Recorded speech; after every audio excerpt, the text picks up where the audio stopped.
नमस्कार शेतकरी मित्रांनो. तर आता बरेच म्हणजे 4-5 दिवस झाले मकाच्या प्लॉटमध्ये मी काही चक्करला आलो नव्हतो. तर आज काय आता निवांत आहे. आता पावसामुळे काय भरणी नाही काही नाही. आता रातची लाईट आहे त्याच्यात पण. मग आता फ्लावर पण नाही, आपली फ्लावर पण आता संपत आली. तर म्हणलं आता आहे ना आपण येऊ एक पण आपल्या मकाच्या प्लॉटमध्ये जाऊन येऊ. आता आपल्या मकाच्या प्लॉटला एक 15-16 दिवस झाले. आता आपल्याला पहिला डोस टाकायचा युरियाचा. आपल्या युरियाचा डोस टाकायचा, पण काय झालं माहिती आहे का, माझं बोट कापलंय. मका तोडायला काल आलो आणि माझं बोट कापलंय. त्यामुळं आज तर काय टाकता येणार नाही, कारण युरिया टाकताना बोटाची लय आग होती. त्याच्यामुळे म्हटलं टाकू 1-2 दिवसांनी आणि त्यानंतर आपण तणनाशक मारणार आहे.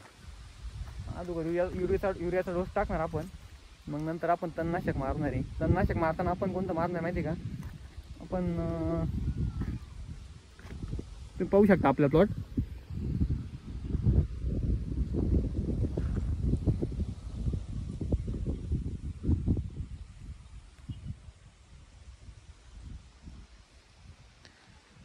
आता आपल्या प्लॉटला आहे ना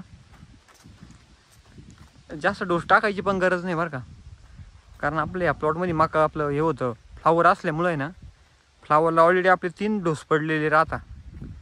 त्यामुळं आपण जे पुढलं पीक करतो ना त्या पिकाला एवढी काही गरज पण येत नाही डोस टाकायची, कारण तेच आपण काय होते 55 दिवसामध्ये आपण कमीत कमी 3 डोस टाकले होते.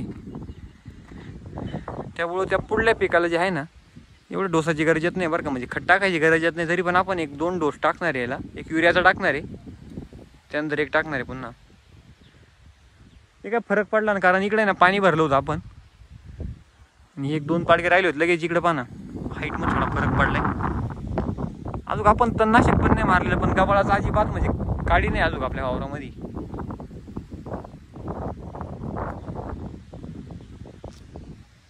हे पहिलं बोट कापलेलं आहे. अवघड आहे. थोड्या आळीचा पण नाही वाटू राहिला. आपण तणनाशक मध्ये आळीचा हात घेणार आहे व त्यानंतर एक प्लेन आळीचा मारणार आहे स्प्रे.